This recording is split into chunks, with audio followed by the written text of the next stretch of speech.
Hi, I'm Carrie Campbell. I'm Russ Campbell. I'm Carrington Webb and I'm 18 years old. I'm Ryan Williams and I'm 17 years old. I'm Eric Bell.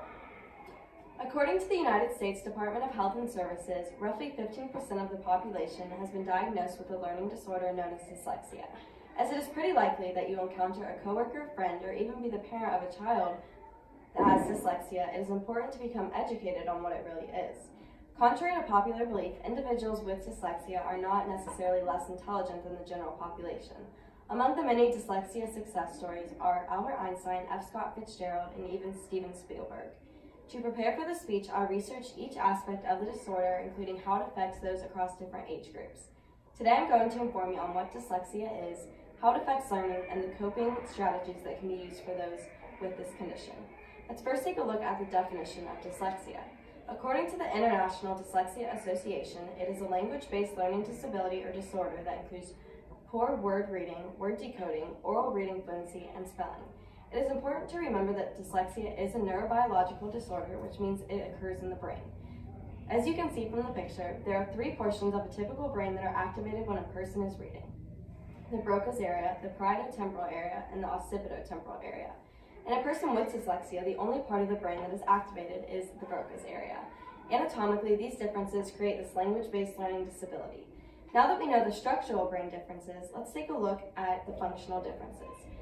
The impact that dyslexia has is different for each person and depends on the severity.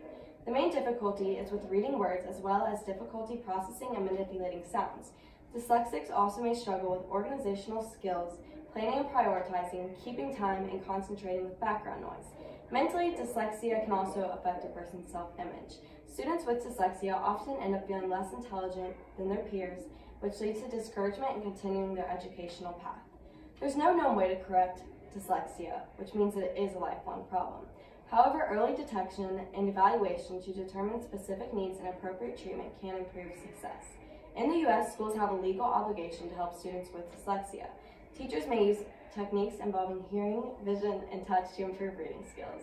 Success in employment, on the other hand, can be very difficult for adults due to late diagnosis. Participating in additional training and seeking reasonable accommodations from your employer can help achieve success. Academic problems don't necessarily mean that a person with dyslexia can't succeed. Capable students with dyslexia are highly successful, given the right resources. Due to the many misconceptions and large population of those with dyslexia, it's important that we understand what the learning disability is. When diagnosed early, it is just as common for a student with dyslexia to succeed as someone without a learning disorder. I hope that you now know what dyslexia is, how it affects learning, and coping strategies that can be used for those with this condition.